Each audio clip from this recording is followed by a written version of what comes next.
Sejam bem-vindos à minha página. Meu nome é Franklin Andrade, sou médico, cirurgião geral, cirurgião vascular, e neste vídeo eu vou falar sobre a lesão que matou Charlie Kirk. Algumas observações prévias. Importante salientar que o objetivo do vídeo é puramente educacional. Por conseguinte, não haverá de forma alguma interesse político partidário na análise. Será puramente uma análise técnica que está dirigida à parte médica. Não vou falar sobre a parte técnica criminal, até porque eu não tive acesso ao laudo cadavérico do Charlie Kirk. Eu não sei qual foi a lesão primária que pode ter levado, ou as lesões que aconteciam que podem ter levado o Charlie Kirk a falecer. Então, dito isto, saibam que somente a parte médica será avaliada.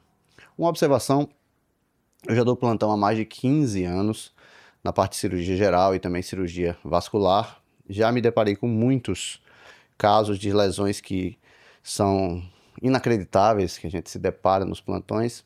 Porém, o vídeo do Charlie Kirk, que eu não vou colocar aqui, vocês já devem ter visto por aí, me deixou meio que chocado, face à brutalidade do ferimento. A arma, provavelmente de um grande calibre, que lesionou, e provavelmente ele viveu poucos minutos até vir a falecer. Eu vou comentar sobre isso adiante. Importante que nós saibamos que quando nós avaliamos a circulação de modo geral, a gente vai avaliar a parte arterial, a parte venosa e a parte dos linfáticos. Aqui neste vídeo eu vou falar basicamente das artérias e das veias, pois lesões nesses vasos, dependendo do calibre e da importância desses vasos, podem levar o paciente a falecer. Quando você tem uma lesão em um vaso como esse, numa artéria ou numa veia, e essa lesão é parcial como esta que você vê aí nesse vídeo, nesse desenho animado, pode acontecer dessa lesão ser pequena e se formar um tampão plaquetário. Quando esse tampão plaquetário se forma, você tem uma coisa que se chama a hemostasia, que é a parada de sangramento. Então, é interessante que a gente consiga deduzir algumas coisas. Se eu tenho uma lesão pequena, é provável que esse tampão plaquetário, que os coágulos que se formam ali a partir do sistema de coagulação de cada pessoa, ocluam esse orifício e o sangramento pare. É por isso que quando a gente sofre um corte leve, um corte pequeno, começa a sangrar com a compressão do local, e aí as plaquetas chegam, o sistema de coagulação é ativado, você vai ter uma parada do sangramento. Porém, quando você tem lesões maiores, como por exemplo uma secção de um vaso calibroso, como aqui nós temos esse desenho animado, você vai ter um sangramento muito maior. Quando este vaso não é tão calibroso assim, ele vai, por reação do organismo mesmo, ele vai tentar se colabar, ele vai se fechar um pouco. E se ele for muito pequeno, esse fechamento vai levar à parada do sangramento. Porém, se for um vaso muito grande, muito calibroso, apesar de ocorrer essa constricção, essa vasoconstricção, não será suficiente para a parada do sangramento e a pessoa pode falecer por exsanguinação, por perda do sangue todo. Provavelmente foi o que aconteceu com o Charlie Kirk, e eu vou comentar sobre isso adiante.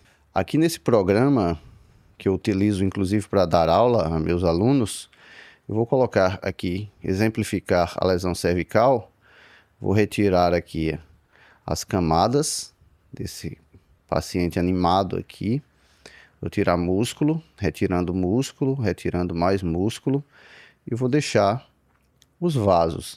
Aqui eu só tenho as artérias. A lesão do Charlie Kirk que deu para a gente perceber no vídeo foi mais ou menos nessa região aqui da clavícula esquerda, é o que pareceu lá no vídeo. Vou colocar aqui as veias. Então, se eu colocar os linfáticos que eu comentei anteriormente, você vai perceber que essa parte verde aqui vai tornar a região bem mais irrigada com os vasos. Porém, lesão direta dos linfáticos não leva a óbito, não leva à morte do paciente. Então, eu vou retirar aqui. A grande questão é que no pescoço você tem estruturas nobres. Vou colocar aqui outras estruturas. Por exemplo, quando eu coloco aqui a parte digestiva, você vai ter o esôfago lá atrás, e no programa já se colocou aqui também a tireoide e sua vascularização. São estruturas nobres, mas não levam o paciente ao óbito em pouco tempo. A grande questão aqui aqui no pescoço, ou nesta região aqui cervical, que a gente divide as zonas cervicais de lesão em 3.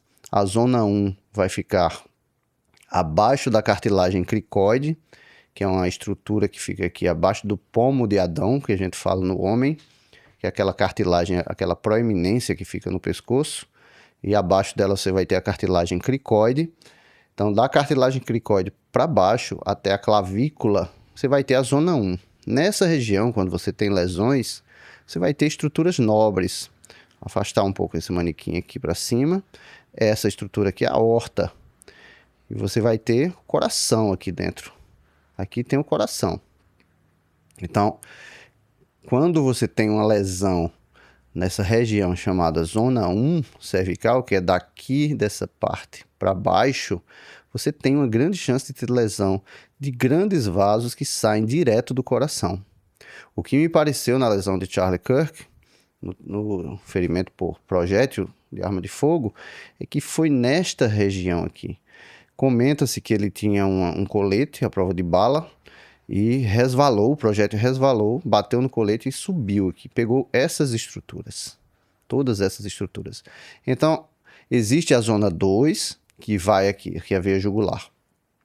A zona 2 que vai dessa região da cartilagem cricoide até a região do ângulo da mandíbula. Essa é a área mais frequentemente acometida pelos traumas penetrantes cervicais e que a gente opera frequentemente. A gente corrige, eu vou mostrar para vocês como são corrigidas essas lesões. E acima do ângulo da mandíbula até a base do crânio, você vai ter a zona 3 cervical, que é uma zona de difícil acesso. Então, lesão de estruturas ou lesões de estruturas da zona 1, que é abaixo da cartilagem cricoide até a clavícula, entrando no tórax, são lesões graves. Lesão de zona 3 também, que é acima do ângulo da mandíbula até a base do crânio. São lesões graves, difíceis de ter acesso. Lesões da região da zona 2 são as mais frequentes e que a gente frequentemente opera. E o que é que eu faço quando eu me deparar com uma lesão como essa, uma vez que eu estou no pescoço e eu não posso colocar torniquete?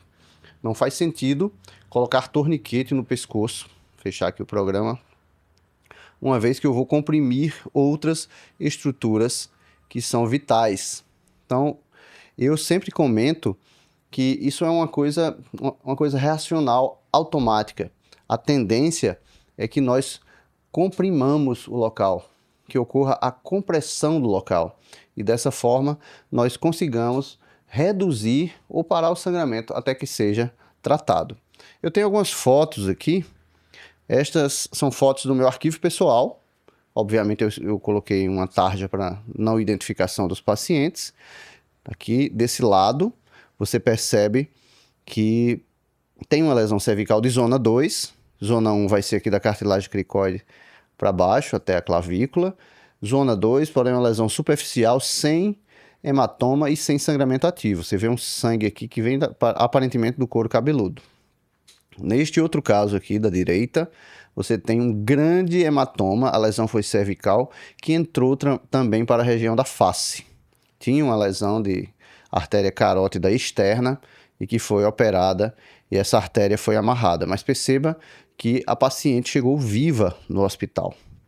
Aqui eu tenho mais uma lesão, um paciente que chegou no dia seguinte, ele foi atendido em um hospital, foi feita a sutura, foi feito fechamento do ferimento. Aqui nós temos ele está se confundindo aqui entre zona 2 e zona 3, aparentemente o ângulo da mandíbula está aqui, mas parece que a lesão foi para baixo. Perceba nessa outra foto aqui que eu fiz, a lesão leva à formação de um hematoma inferior. Não está para cima do ângulo da mandíbula. Realmente seria na transição de zona 2 e zona 3. Então aqui tem a cartilagem tireoide, abaixo tem a membrana cricotiroideia e a cartilagem cricoide vai ficar abaixo. Abaixo da cricoide até a clavícula, zona 1. Entre a cricoide e o ângulo da mandíbula, zona 2. Do ângulo da mandíbula até a base do crânio, zona 3. Percebam que não é tão incomum assim você se deparar com lesões cervicais. E essas lesões são tratadas com o que a gente chama de cervicotomia. A gente identifica as lesões, identifica os ferimentos, o que houve, se houve secção da carótida, da artéria carótida, se houve secção da veia jugular interna, e aí a gente faz a nossa conduta cirúrgica. Muitas vezes a gente amarra a veia jugular interna, você vai ter a outra veia do outro lado, e aí o retorno venoso vai acontecer por ela, e você corrige a lesão da carótida comum, que é a carótida que fica na região do pescoço. Então, na lesão do Charlie Kirk, provavelmente o que aconteceu foi uma lesão no ferimento, melhor dizendo, de Charlie Kirk, o que aconteceu provavelmente foi uma lesão entre zona 1 e zona 2. Como era um projeto de alta energia cinética, aparentemente, repito, eu não vi, não tive acesso a nada disso, provavelmente lesionou ali a saída da artéria carótida comum esquerda da aorta.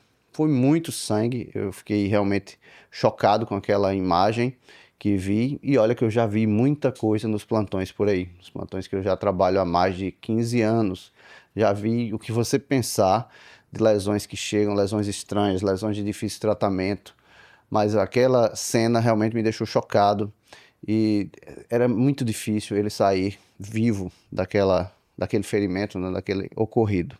Então, o que é que eu vou fazer diante de um sangramento, Franklin?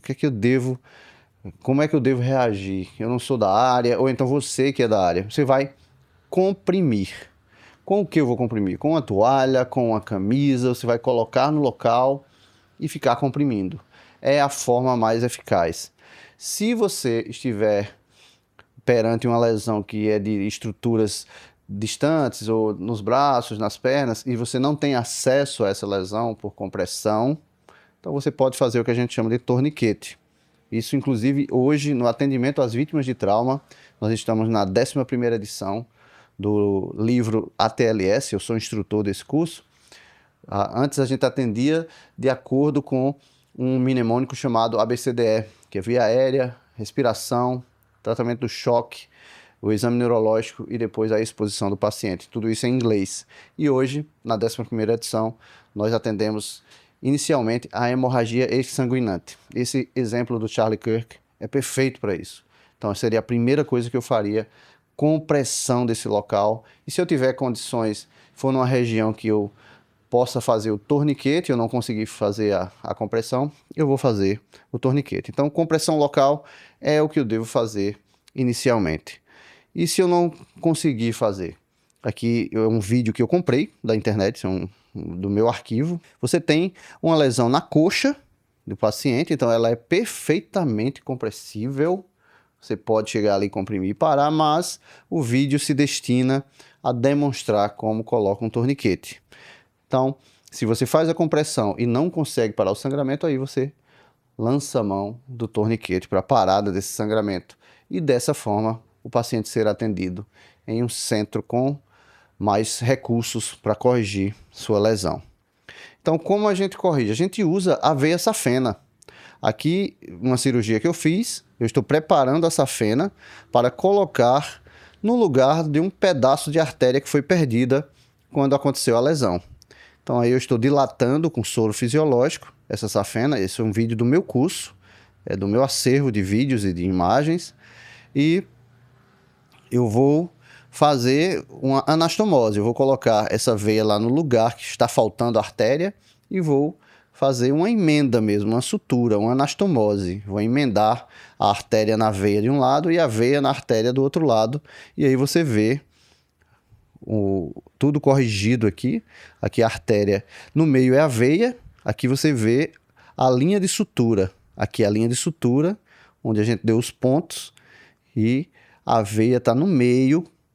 É a veia que está pulsando nesse caso aí. Por que a veia está pulsando? Porque ela substituiu um segmento de artéria que foi lesionada.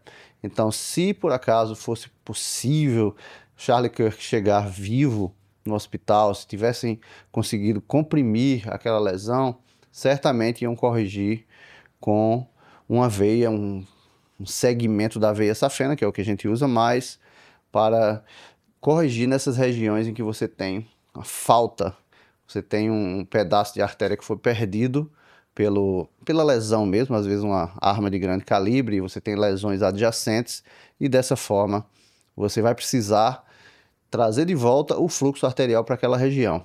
E como é que você faz isso? Você usa pedaços de veia. Isso desde a Guerra da Coreia, que já se usa na correção das lesões de uma artéria chamada artéria poplítea.